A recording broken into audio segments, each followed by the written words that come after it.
하나님 아버지의 말씀 같이 읽고 또 말씀 나누도록 하겠습니다. 말씀은 역대하 29장 1절부터 11절의 말씀입니다. 역대하 29장 1절부터 11절입니다. 구약성경 694쪽입니다. 역대하 29장 1절부터 11절의 말씀 교독합니다.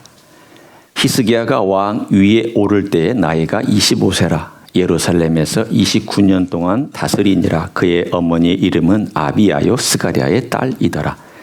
히스기야가 그의 조상 다윗의 모든 행실과 같이 여호와 보시기에 정직하게 행하여 첫째 해 첫째 달에 여호와의 전문들을 열고 수리하고 제사장들과 레위 사람들을 동쪽 광장에 모으고 그들에게 이르되 레위 사람들아 내 말을 들으라. 이제 너희는 성결하게 하고 또 너희 조상들의 하나님 여호와의 전을 성결하게 하여 그 더러운 것을 성소에서 없애라.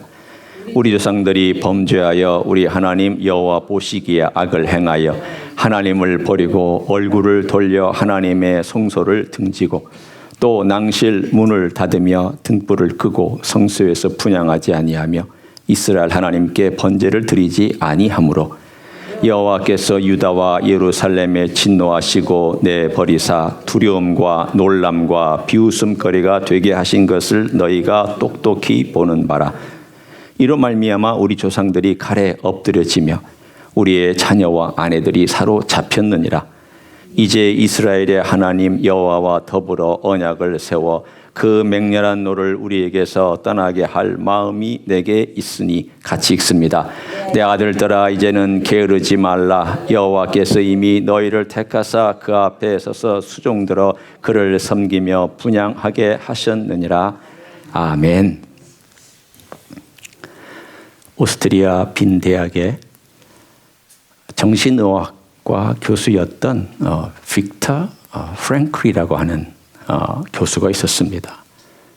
이 사람은 제2차 세계대전 때 그곳에서 교수로 생활을 하다가 유대인이기 때문에 아우슈비츠 수용소에 수감되었습니다. 여러분 다 아시다시피 아우슈비츠뿐만이 아니라 당시 독일이 점령하고 있었던 지역의 수용소에서 유대인들 600만이 가스 처형실에서 죽어나갔습니다. 그중에 제일 대표적으로 악독한 곳이 아우슈비츠였죠. 이 사람이 빅터 프랭클이 그곳에 갇혔습니다. 그런데 그가 잡혀서 들어올 때 자기 옷 안에다가 자기의 평생 연구한 원고를 숨겨서 거의 한 장, 두 장, 석 장, 이곳 주머니, 저곳 주머니에다 모든 원고를 숨겨서 그리고 그 수용소에 들어갔습니다. 그런데 그 옷을 그대로 놔두겠습니까? 간수들이, 군인들이 옷 다 벗으라고. 그래서는 옷을 다 빨가벗기고 나서는 툭 하고 넝마 같은 옷을 죄수복을 던져주는데 그의 마음이 너무 절망이 됐습니다. 여러분 학자에게는 자기의 연구한 결과물이 굉장한 보물이거든요. 자기 생명입니다. 내가 평생 동안 연구한 건데 그걸 빼앗겼다라는 것은 이건 죽음과도 같은 사형 선고입니다. 그러니까 절망이 되어서 저 원고를 내가 어떻게 되찾을 수는 없을까? 과연 나는 저 옷을 다시 가져올 수 있을까? 온갖 생각이 그의 마음속에 들면서 절망이 됐다가 기다려보자라고 했다가 그런 가운데 그가 그 옷을 넝마 같은 옷을 입고 나서는 주머니에게 손을 이렇게 넣어봤더니 그 주머니에서 종이 한 조각이 나왔습니다. 여러분 그 옷은 그 전에 가스실에서 잡혀가서 죽었던 사람의 옷이죠. 몇 명이 입었는지 모릅니다. 수많은 사람들이 그 옷을 입고 처형실에 끌려가서 죽고 그리고 그 옷은 다시 벗겨지고 또 그 다음 사람들에게 입혀지고 그것을 계속 반복했을 것입니다. 그런데 그 주머니에서 쪽지 하나를 그가 이렇게 쑥 집어넣고 있다가 발견을 했습니다. 그 쪽지에 뭐가 적혀 있었느냐면 그 유명한 신명기 6장 4절과 5절 말씀이 적혀 있었습니다. 쉐마 이스라엘, 이스라엘아 들으라. 우리 하나님 여호와는 오직 유일하신 여호와이시니 너는 마음을 다하고 뜻을 다하고 몸을 다하여 우리 너의 하나님 너의 여호와를 사랑하라 라고 하는 그 말의 쪽지를 그가 읽는 순간 번개처럼 그의 마음속으로 찌직하면서 들어가는 소망이 생겼습니다. 맞아. 하나님은 여기 계시지.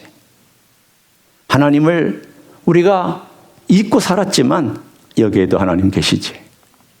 그러면서 그가 그 수용소의 열악한 환경 속에서 갑자기 열정이 생기기 시작했습니다. 꿈이 생기기 시작했습니다.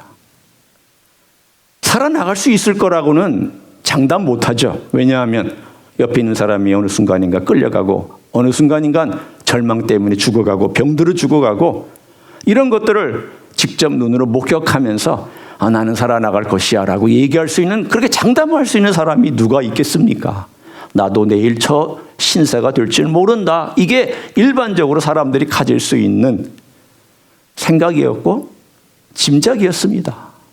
그런데 그 어려운 환경과 이런 염려와 걱정들이 갑자기 사라지면서 갑자기 그의 마음은 하나님을 바라보기 시작을 했습니다.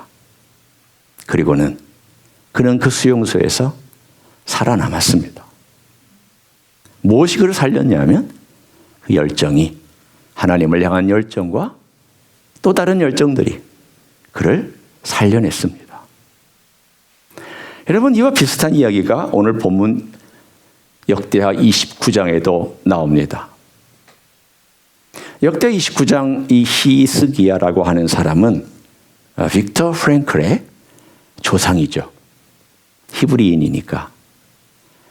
몇 년 정도의 조상인가 하면 대략 연대로 따져보면 한 2440년 정도의 앞에 있었던 세대의 사람입니다. 까마득하죠. 2400년이라고 하면은 도대체 몇 년을 거슬러 올라가야 되는지 모를 정도로 까마득한 세월입니다. 그렇지만 오늘 이야기는 상당히 비슷하게 그 상황을 우리들에게 보여주고 있습니다. 먼저 제가 히스기야의 조상의 이야기를 여러분에게 좀 들려드립니다. 히스기야의 아버지, 할아버지, 그리고 증조 할아버지. 요 선을 제가 설명을 해드립니다. 먼저 증조 할아버지 4대로부터 따지면 우시야라고 하는 왕입니다. 아주 성공했습니다. 그리고 하나님께 열심을 가졌던 사람이었습니다.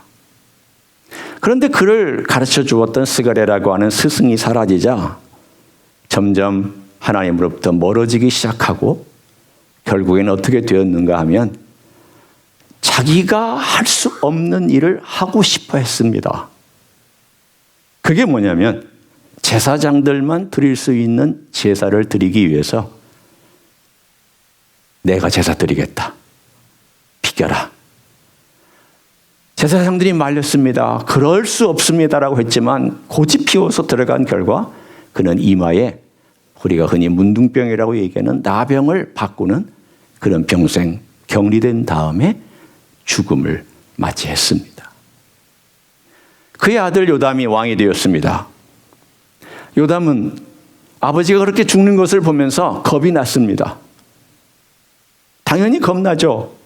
그래서 하나님을 그렇게 반대하지도 않고 그렇다라고 성전에 들어가지도 않았습니다. 성전이 무서웠던 겁니다. 성전에 들어가서 저런 험한 꼴을 당한 자기 아버지를 보고 아예 성전과는 담을 쌓아버렸습니다. 그렇다라고 성전 예배를 핍박한 것도 아닙니다. 성전은 그냥 늘 돌아가고 있었지만 자기는 발을 뚝 끊어버리고 말았습니다. 그리고 나서는 세 번째, 이제 히스기야의 아버지인 아하스 왕이 되었습니다. 그런데 이 아하스 왕은 정말 대단한 악한 왕입니다. 그러니까 점차 어떻게 됐냐면 우시야 때부터 영적인 것이 이렇게 뚝 떨어지더니 요담 때 또 뚝 떨어지고, 그리고 나서 아하스 때는 뚝 떨어져서 맨 바닥까지 내려왔습니다. 어느 정도였냐면 하나님의 성전의 문을 못 박아버렸습니다. 누구도 성전에 들어가서 예배 못한다. 그리고는 우상 세웠습니다. 강력하다고 생각하는 우상들을 갖다가 세워서 이 우상 섬기라고 했습니다. 자기도 거기서 제사를 드렸습니다. 제가 그 이야기를 읽어드립니다. 28장 22절입니다. 28장 22절을 읽으면 이 아하스 왕이 곤고할 때에 더욱 여호와께 범죄하여, 이걸 보면은 하나님께서 왜 곤고함을 주셨는가를 우리는 알 수 있는데, 이 곤고한 상황 가운데서 하나님을 찾지 아니하고 더 악해졌다라고 이 아하스는 그렇게 묘사되어 나옵니다. 하나님께서 고난을 주신다고 모든 사람이 선한 선택을 하는 건 아닌 것을 알 수가 있죠. 그런데 4대째 히스기야 때가 됐습니다. 히스기야가 왕이 됐을 때 히스기야는 갑자기 하나님을 섬기는 쪽으로 돌변합니다. 참 우리는 이스라엘의 왕의 역사를 볼 때마다 좀 의아할 때가 있습니다. 하나님, 어떻게 눈으로 보고 아버지로부터 배운 것은 우상 숭배와 하나님을 사랑하지 않는 것과, 그리고 하나님 섬기는 걸 막는 성전을 꼭꼭 닫아버리는 이런 것을 눈으로 보고 봤을 텐데 어떻게 이런 일이 있을 수가 있습니까? 완전 반대로 이런 일이 있을 수가 있습니까? 그럼 우리가 좀 의아하잖아요. 요즘 미국 교육이나 한국 교육은 어떻게 가르칩니까? 부모가 가르치는 대로 된다고. 그 부모가 잘 가르쳐야 애들이 다 성공한다고.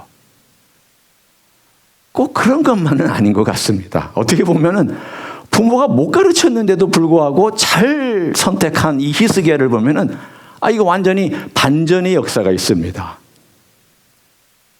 참 하나님 하시는 일은 우리가 알다가도 모를 때가 있는 거죠. 그러니까 이걸 보면은 성경은 하나님께서 히스기야에게 이런 마음을 주었더라, 이런 표현은 나오지 않아요. 그렇지만 우리는 알 수 있는 게 이건 참 하나님의 역사라고 하는 것 외에는 설명할 다를 길이 없다. 그렇게 우리는 해석할 수 있습니다. 하나님 참 묘하시다. 이런 악한 왕들을 자기 조상으로 두고 있었는데도 불구하고 히스기야는 이런 선택을 할 수 있었을까? 이건 하나님의 은혜다.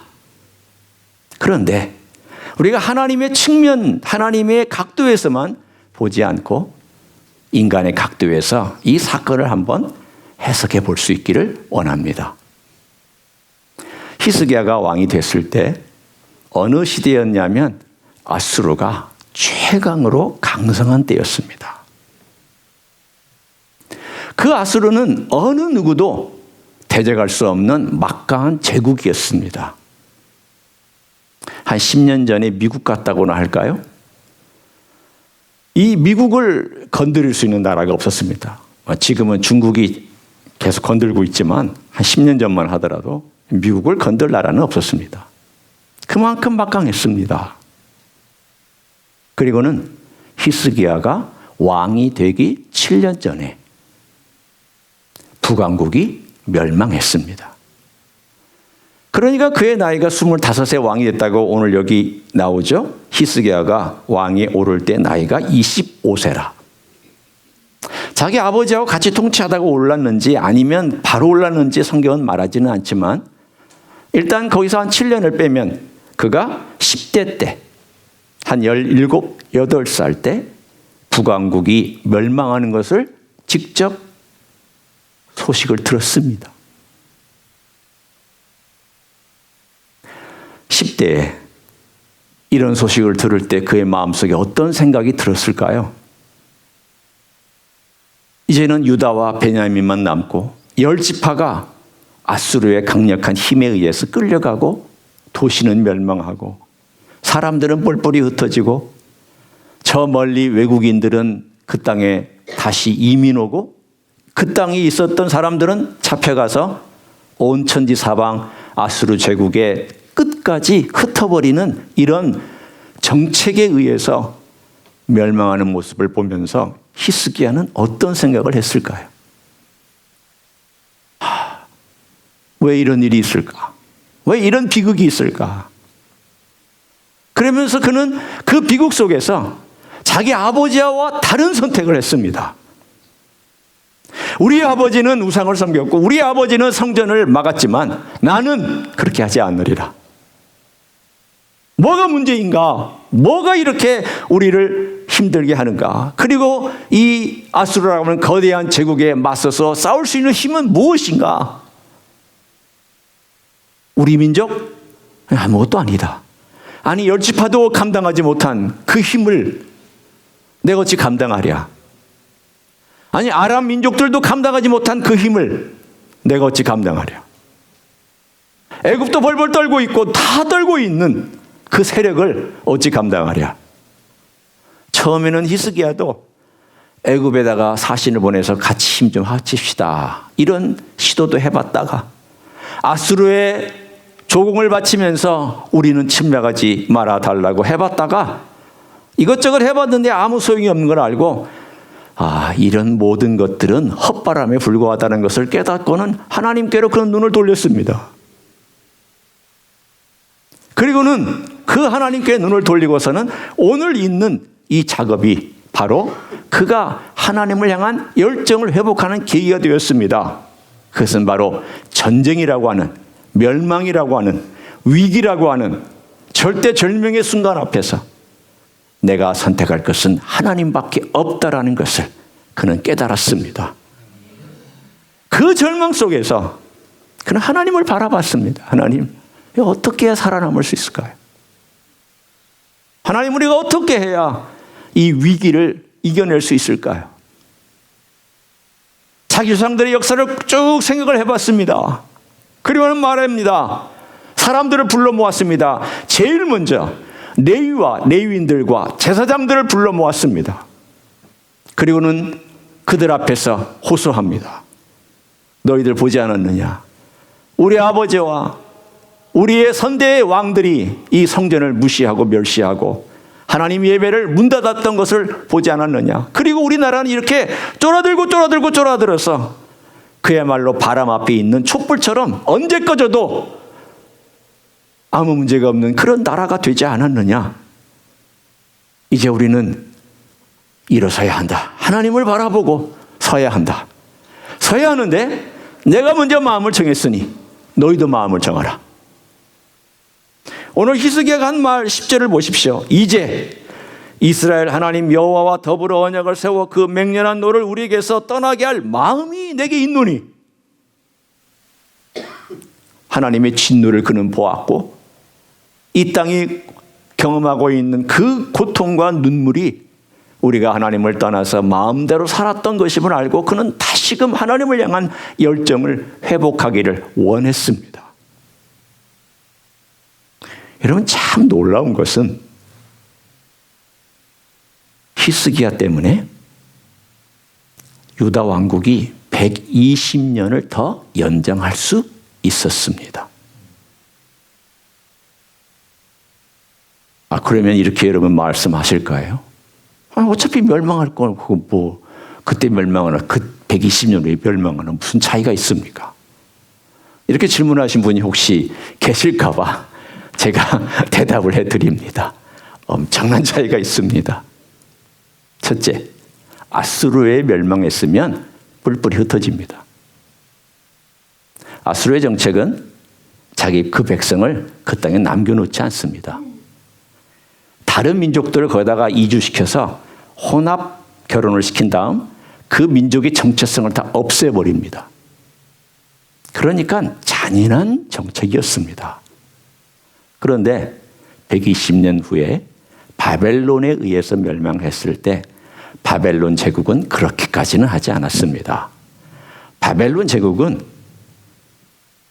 가난한 사람들과 그 민족의 대다수는 남겨놓고 지식인들과 정치인들과 지도자들만 데려갔습니다. 그러니까 5만 명을 데려갔을 때 1차, 2차, 3차의 침공에 의해서 바벨론이 5만 명을 총 데려갔을 때 일반 서민들 데려가지 않았습니다. 그러니까 여러분이나 저는 대부분 다 남아있을 사람들입니다. 여러분, 저 다 남아있을 사람들이고 이 중에 혹시 한두 분 아주 너는 너무 똑똑하기 때문에 내가 데려가서 우리 바벨론을 위해서 섬기는 종으로 삼아야 되겠다라고 하는 젊은 사람들과 아주 관료로서 높은 위치에 있는 유능한 사람들을 데려갔습니다. 제가 볼 때 여기에서 데려갈 만한 사람은 별로 없을 것 같아요. 네. 왜냐하면 우리는 그냥 일반 서민들이기 때문이죠. 일단 민족이 살아남았습니다. 그리고 바벨론은 데려갔지만 대우해줬습니다. 섞여 살으라고 하지 않았고 섞여 살긴 했지만 결혼 억지로 시키지 않았습니다. 너희 민족의 전통 가지려면 가져도 돼. 너희들이 섬기는 신 섬겨도 돼. 그래서 그들은 그 바벨론 땅에 흩어져 살면서 회당 만들어서 하나님 섬기고 여호와 섬기는 그런 신앙을 유지했습니다. 그리고는 나중에 돌아올 때 그 신앙을 고스란히 안고 돌아올 수 있었습니다. 왜 10지파는 못 돌아오고 2지파가 돌아올 수 있었느냐? 그 정책 때문입니다. 10지파는 그 후에도 못 돌아왔습니다. 왜냐하면 뿔뿔이 흩어졌기 때문입니다. 또 하나가 있습니다. 그 120년 동안 하나님의 계시가 엄청나게 쏟아졌습니다.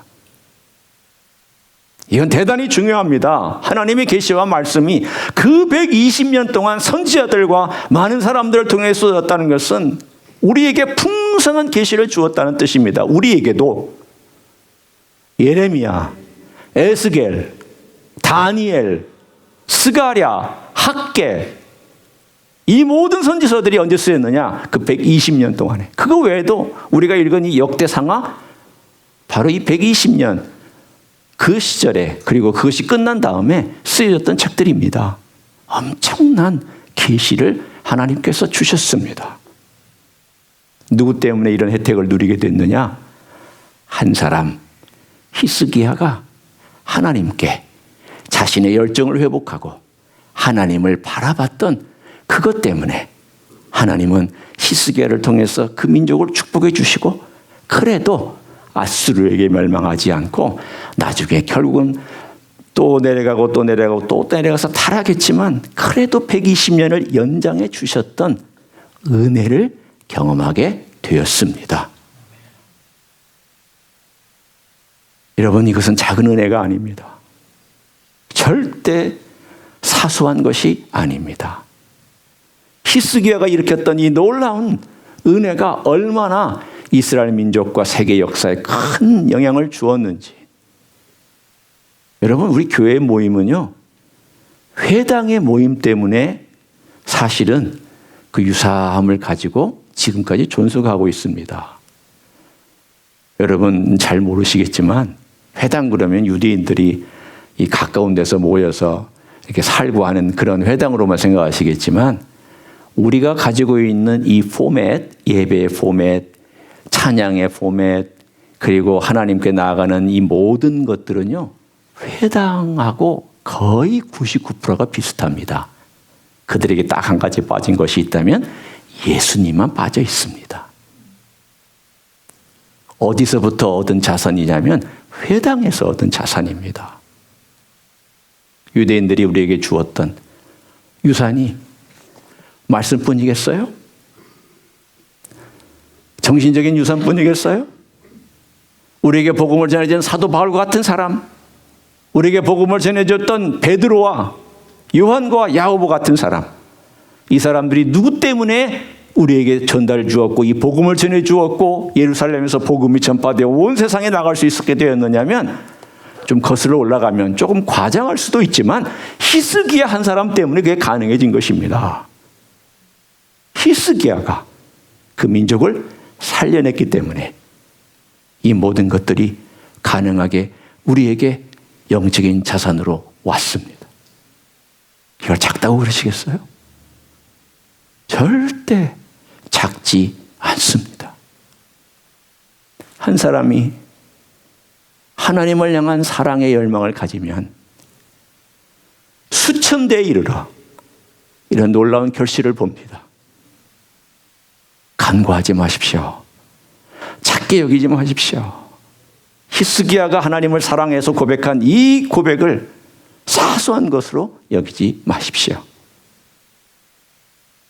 오늘 저는 바로 이 말씀을 여러분과 나누고 싶었습니다. 아, 그렇구나. 히스기야 한 사람, 그리고 10절에 있는 이 마음이라고 하는 이 한 단어가 어떤 걸까? 이제 이스라엘의 하나님 여호와와 더불어 언약을 세워 그 맹렬한 노를 우리에게서 떠나게 할 마음이 내게 있으니, 이 마음이라는 것이 무엇일까? 그게 바로 하나님을 향한 그의 결심, 열정, 그리고 자기 민족을 사랑하는 열심, 결정, 바로 그것이었습니다. 우리는 하나님의 그 놀라우신 역사를 가만히 생각해 보면서 이 본문을 보면서 그런 생각이 들어요. 아, 참 하나님을 향하여서 마음에 전심을 들였던 이 히스기야가 이런 놀라운 결과를 가져왔구나. 하나님 플러스는 문제가 많아요. 그냥 하나님하고 나머지 플러스 또 알파를 하면 항상 문제가 많습니다. 우리의 신앙은 뭐가 돼야 되냐면 하나님 오로지가 되어야 됩니다. 하나님 플러스가 되면 하나님과 함께 뭔가를 플러스하거나 아니면 하나님을 나중에 플러스 시키거나 둘 중에 하나가 돼요. 그러면 그 사람의 삶은 어떻게 되냐면 마음이 갈라지죠. 그걸 우리는 반심이라고 한번 얘기해 봅니다. 마음이 반심이 되면 이렇게 이쪽으로 갔다가 저쪽으로 가고, 그렇게 되면 결국은 어떤 일이 생기냐면 우리의 삶 가운데 점점 이 끌려가고 세상에 끌려가는 그러한 일들이 생깁니다. 그러니까 우리 마음을 생각할 때 내가 우리 하나님을 향하여 전심을 가지고 있는가? 나는 정말 히스기야와 같이 전심으로 하나님을 찾고 있는가? 이걸 늘 우리 스스로에게 물어볼 필요가 있습니다. 이 하나님 플러스 이 사실은 결국은 나중에 변심을 가져와요. 말장난 같지만 잘 들어보세요. 반심은요, 변심을 가져옵니다. 반드시 변심돼요. 하나님과 무언가가 같이 섞여 있으면 하나님 그분이 위가 되는 게 아니라 나머지 섞여 들어온 것이 위가 되어서 결국은 변심이 가져돼요. 그러나 전심으로 하나님을 따르고 추구하면 하나님이 얼마나 기쁘게 여기시겠어요. 하나님께서 그 일들을 처리해 주시죠.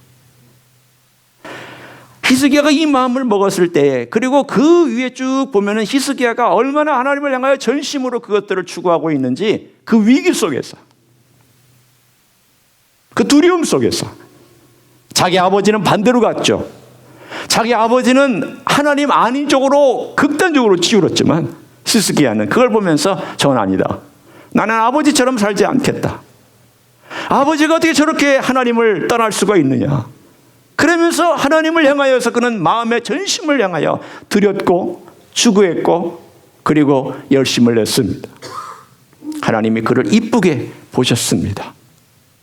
그래서 아수르로부터 구원해 주셨고, 뿐만 아니라 그 민족이 120년을 지탱할 수 있도록 은혜를 베풀어 주셨습니다. 여러분 120년 지탱한 걸 사소하게 생각하지 마십시오. 계시의 측면으로 따지면 엄청난 보화가 그 120년 동안 하나님의 나라를 대표하고 있었던 유다에게 쏟아집니다. 엄청난 보화가 쏟아집니다. 아유, 결국 멸망했잖아요. 그렇게 얘기하지 마세요. 결국 멸망한 게 아니에요. 그 120년에 우리에게 주신 계시와 그 120년 동안 하나님께서 그 민족을 향하여 주셨던 은혜와 그 120년 동안 우리에게 남겨주었던 영적인 자산은 말로 표현할 수 없는 풍성한 것들입니다. 우리는 그것을 오늘 본문에 다 볼 수 있습니다.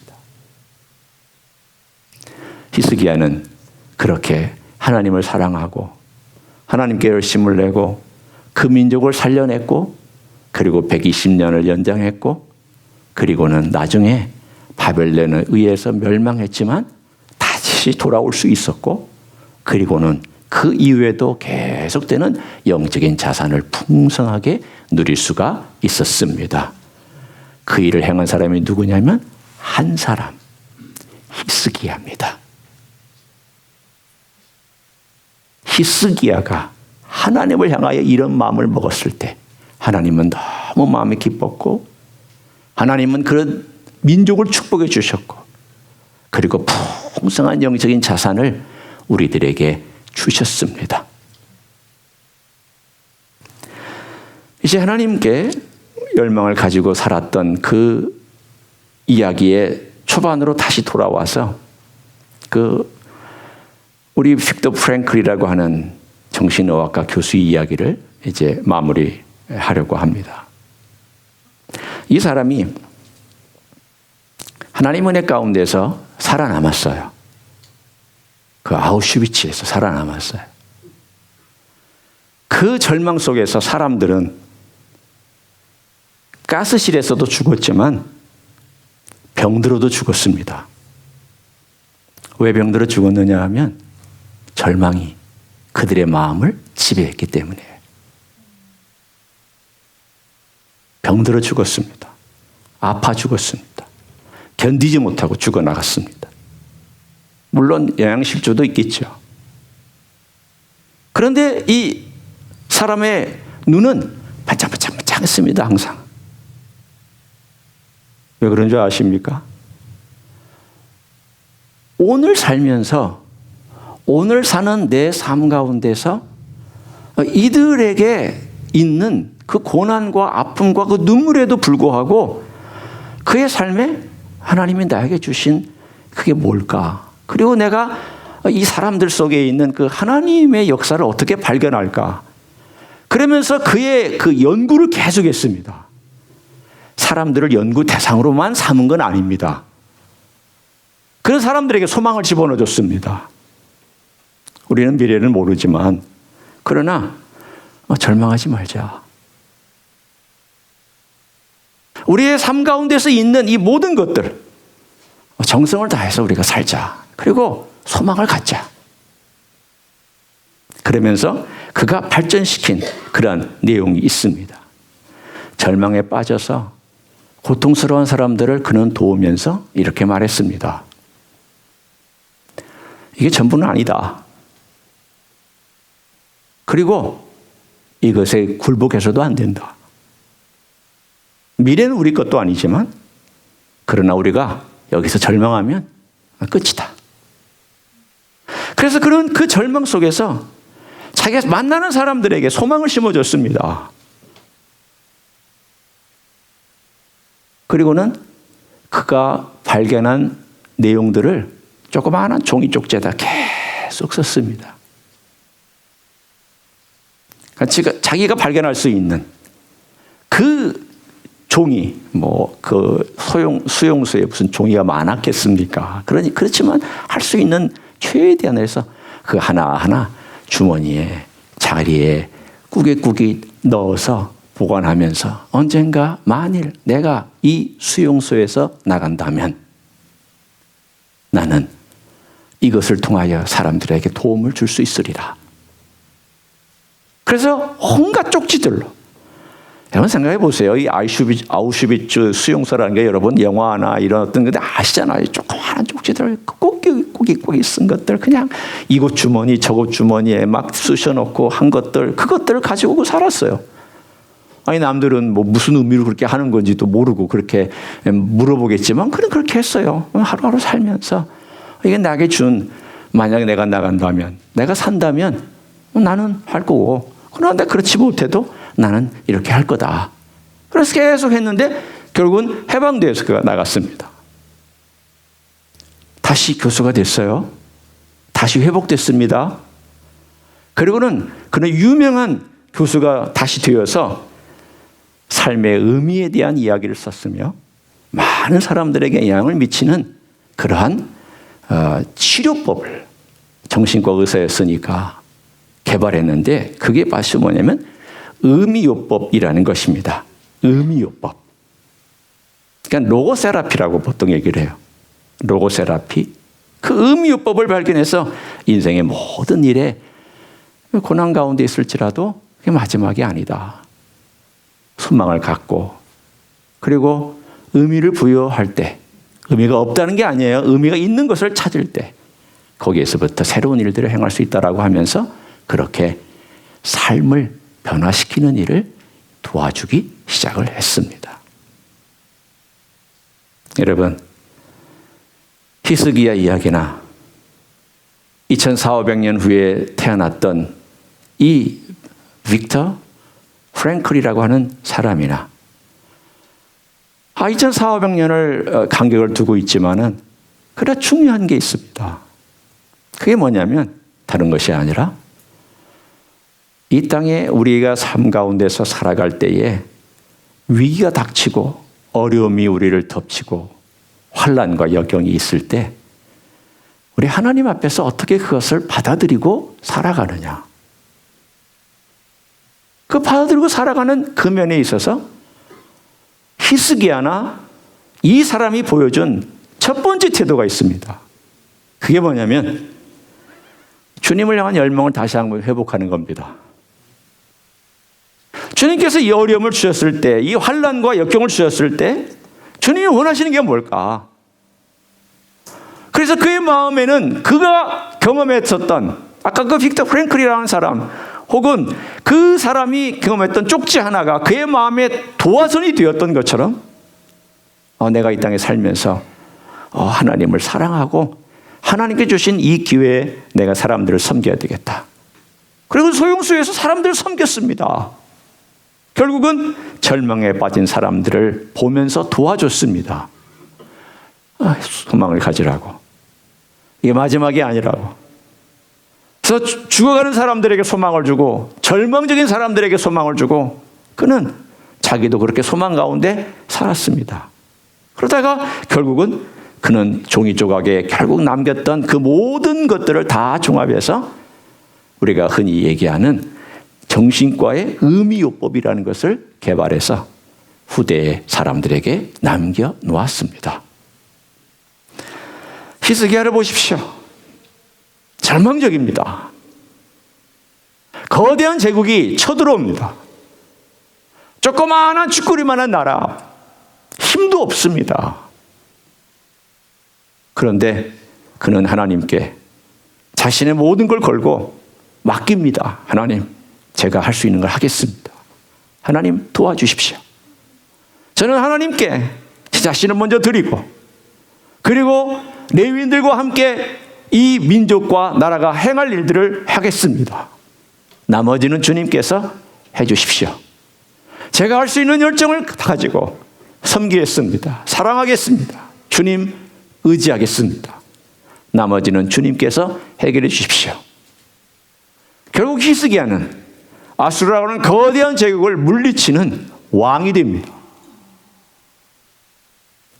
아수르를 없앴다는 것도 아니에요. 아수르 제국은 여전히 있었습니다. 그 외에도 강성했습니다. 그러나 유다는 살아남았고 살아남아 있으면서 결국은 아수르 제국이 멸망해서 역사 속에서 사라지는 것을 보았습니다.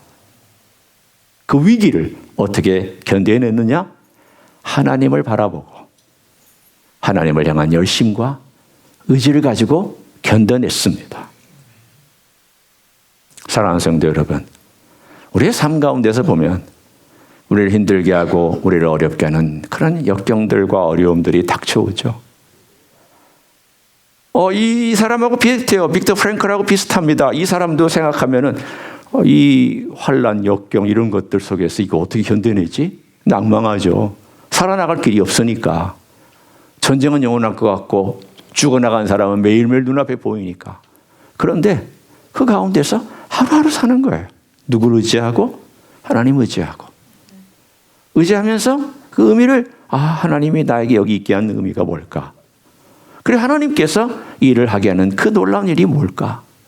그래서 하나님을 계속 바라보고 의지하면서 사람들에게도 의미를 부여하고 그리고 그 의미를 부여하는 가운데서 자기가 연구한 것들을 또 적어놓고 적어놓은 걸 통해서 후대 사람들에게 도움이 될 수 있다면 내가 적어놓고 그러다가 하루하루를 살았더니 어느 날 아우슈비츠가 해방될 때 그는 살아서 그 수용소를 빠져나올 수 있었습니다. 그리고는 우리에게 위대한 이 귀한 심리적, 상담적 이론들을 남겨놓고 그는 죽었습니다. 사랑하는 성도 여러분, 우리의 삶 가운데서 여러 가지 힘든 일들 많죠. 우리를 어렵게 하는 것들 많습니다. 그러나 우리의 삶 가운데 사실 소망을 좀 주님께 두고 주님께서 나를 여기 있게 하셨다면 그리고 나를 이 자리에서 머물게 하셨다면 주님께서 뭔가를 하실 것이다. 그리고 주님께서 뭔가를 이루실 것이다. 그게 뭘까? 전심으로 주님을 구하고 전심으로 주님의 뜻을 의지하고 찾으면 주께서 히스기야 같은 사람을 일으키셔서 유다 민족을 120년 더 연장시키시고 그 120년 연장되는 시간에 풍성한 계시와 풍성한 하나님의 역사와 솜씨와 그리고 우리가 받았던 이 놀라운 성경책의 수많은 이야기들과 수많은 성경의 계시들이 히스기야 때문에 가능하게 되었구나. 그 놀라운 기적이 우리에게 일어나지 말라는 법이 어디 있겠습니까? 그런 놀라운 기적을 여러분 기대하시고 뭔가는 모르지만 오늘 내가 살아갈 때 늘 전심으로 주를 바라보고 주를 의지하고 주님께 나아가는 여러분 되시기를 예수님의 이름으로 간절히 축원합니다. 기도하겠습니다.